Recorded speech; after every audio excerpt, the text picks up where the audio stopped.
দেখানোর চেষ্টা করেছি যে মানবতা বিরোধী অপরাধ অর্থাৎ ক্রাইমস অ্যাগেন্স্ট হিউম্যানিটি হওয়ার জন্য যে সমস্ত আইনগত শর্ত পূরণ করতে হয় সেই শর্তগুলো কি এবং আমাদের এই মামলা কিভাবে সেই শর্তগুলো পূরণ করেছে সেটা দেখানোর কাজটা আমরা শুরু করেছি। আপনারা জানেন যে মানবতা বিরোধী অপরাধ হওয়ার জন্য যে শর্তটা দরকার যে ওয়াইড স্প্রেড এবং সিস্টেম্যাটিক অ্যাটাক হতে হবে কোনো সিভিলিয়ান পপুলেশনের ব্যাপারে অ্যাগেনস্টে। তো বাংলাদেশে জুলাই আগস্টে সংঘটিত যে হত্যাকাণ্ড মানবতা বিরোধী অপরাধ সেটা ওয়াইড স্প্রেড ছিল, সারা বাংলাদেশ জুড়ে এই আক্রমণটা করা হয়েছিল।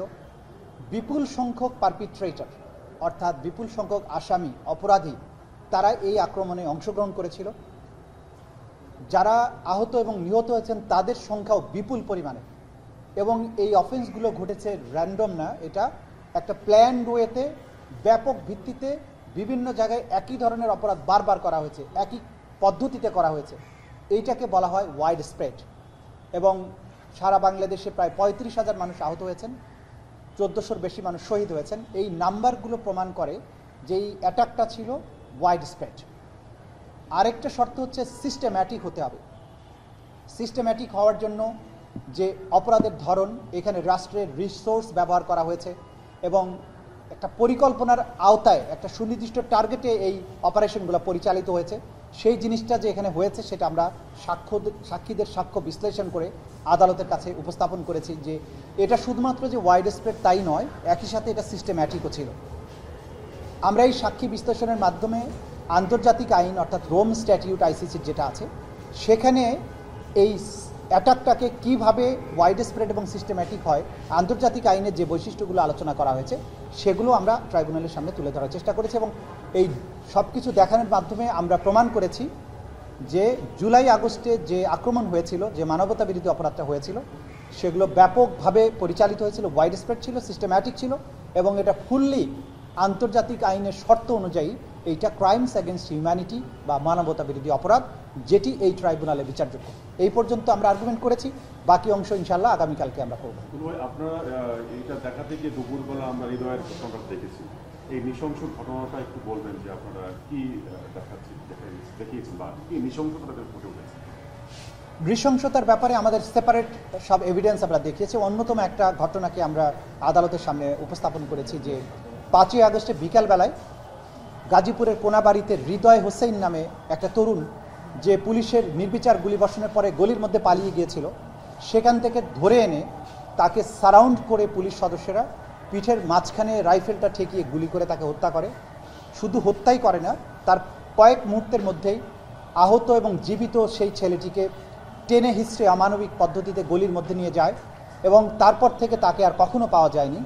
সেই তরতাজা তরুণ ছেলেটিকে পরবর্তীতে তদন্ত সংস্থা জানতে পারে যে তাকে একটি গাড়িতে করে মধ্যরাতে তার মৃতদেহ কড্ডা নদীতে গিয়ে ব্রিজ থেকে ফেলে দিয়ে গুম করে দেওয়া হয়, যেটা উদ্ধার করার জন্য তদন্ত সংস্থা ডুবুরি নামিয়ে নদীতে চেষ্টা করেছে, কিন্তু 1 বছর পরে হওয়ার কারণে নদীতে প্রবল স্রোত থাকার কারণে সেটার কোনো রিমেইনিং আমরা উদ্ধার করতে পারিনি।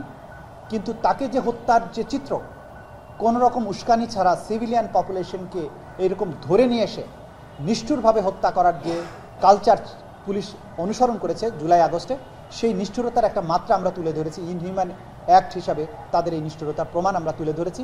এবং এই সব কিছু শুধুমাত্র হৃদয়ের ক্ষেত্রেই নয়, আশুলিয়াতে জীবিত মানুষকে পুড়িয়ে হত্যা করার দৃশ্য দেখেছি, মৃতদেহগুলোকে পুড়িয়ে ফেলার দৃশ্য দেখেছি, হাসপাতালে চিকিৎসা করতে বাধা দেওয়ার দৃশ্য দেখেছি, চিকিৎসা না করে ফেলে রাখার জন্য নির্দেশের কথা আমরা জেনেছি, রিলিজ করে বাইরে গিয়ে যাতে ট্রিটমেন্ট নিতে না পারে সেজন্য আটকে রাখার যে কালচার সেটাও আমরা দেখেছি।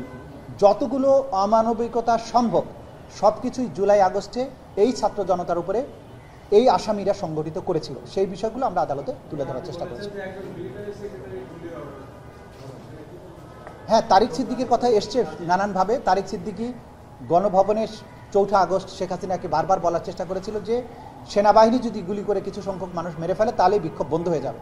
সুতরাং শেখ হাসিনাকে উস্কানি দেওয়া এবং পরিকল্পনায় সাহায্য করা এবং তার নির্দেশ অনুযায়ী প্রভাবিত করে মানুষকে গুলি করে হত্যা করার নির্দেশ তারিক সিদ্দিকী দিয়েছেন, সেই প্রমাণগুলো আমরা আদালতে তুলে ধরেছি।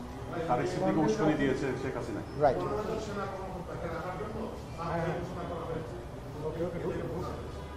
এই বিষয়ে আপনার একটা মতামত জানতে চাই। আমি এখন পর্যন্ত জানি না যে আদৌ কোনো সাবজেল ঘোষণা হয়েছে কিনা, কোনো ডকুমেন্ট আমার হাতে নেই। যেহেতু আপনারা বলছেন যদি সরকার কোনো নির্দিষ্ট জায়গাকে সাবজেল ডিক্লেয়ার করে, সরকারের সেই ক্ষমতা আছে কোন জায়গাটাকে তারা জেল ঘোষণা করবেন, প্রিজন অথরিটির আওতায় নিয়ে আসবেন, এটা সরকারের স্বরাষ্ট্র মন্ত্রণালয়ের আওতাভুক্ত। সুতরাং এটা আমাদের কনসার্ন হওয়ার কোনো বিষয় নয়। আমাদের যেটা বক্তব্য হচ্ছে, যখন কোনো আসামির বিরুদ্ধে গ্রেপ্তারি পরোয়ানা জারি হবে, তখন যখনই এই পরোয়ানাটাকে তামিল করা হবে, অর্থাৎ আইন শৃঙ্খলা রক্ষাকারী বাহিনী যখন এটা পরোয়ানাটা তামিল করবেন, কাউকে গ্রেপ্তার করবেন, তখন সরাসরি কিন্তু কাউকে জেলে নেওয়ার কোনো বিধান নাই। আইন হচ্ছে আসামিকে গ্রেপ্তার করে আদালতে আনতে হবে। আদালতে আনার পরে আদালত যদি ফার্দার অর্ডার দিয়ে বলেন তাকে কারাগারে পাঠানো হোক, তখন কারাগার বলতে সেটা কেন্দ্রীয় কারাগার হতে পারে, সেটা জাতীয় সংসদ ভবনের মধ্যেও হতে পারে, এমপি হোস্টেল হতে পারে, বা অন্য কোনো জায়গাকেও যদি সরকার কারাগার ঘোষণা করেন সেই জায়গায় পাঠানো যেতে পারে, কিন্তু সেটা জেল বা কারাগার হিসেবে গণ্য হবে। সুতরাং কোন জায়গাকে কারাগার করা হচ্ছে এইটা প্রসিকিউশনের বা তদন্ত সংস্থার আমাদের বিবেচ্য বিষয় নয়। আমাদের বিবেচ্য বিষয় হচ্ছে আইন অনুযায়ী কাজটা করতে হবে, যে আসামিকে গ্রেপ্তার যদি করা হয়, করা মাত্রই উইদিন 24 আওয়ার্স তাকে আদালতে আনতে হবে। এটা হচ্ছে মুদ্রা কথা। সেটা সংবিধানে যেমন আছে, আইসিটির আইনে আছে, সিআরপিসিতে আছে, যে আসামিকে গ্রেপ্তার করে আদালতে আনতে হবে উইদিন 24 আওয়ার্স। তারপরে আদালত যেখানে তাকে রাখতে বলবেন সেখানে রাখবেন।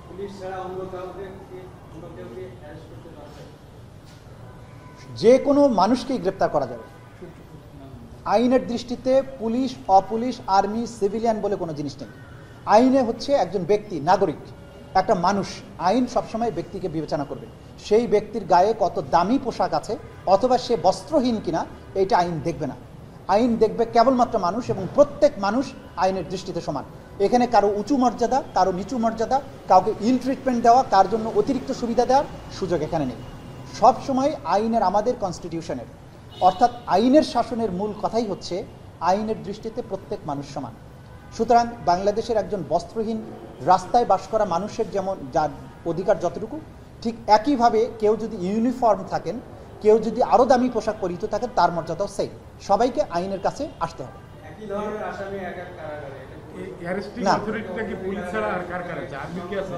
অ্যারেস্টিং অথরিটি ডেফিনেটলি আইন শৃঙ্খলা রক্ষাকারী বাহিনী মানে হচ্ছে পুলিশ।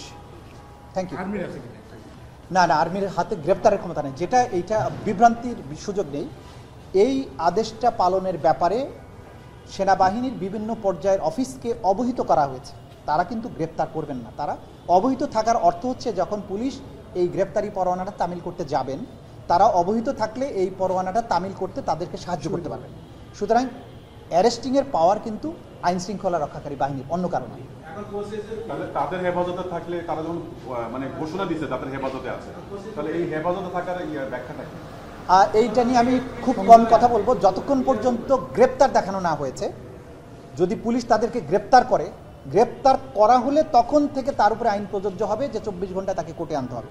কিন্তু আপনি যদি গ্রেপ্তার না দেখান, তাহলে তার ক্ষেত্রে ওই 24 ঘন্টার আইন তো প্রযোজ্য নয়।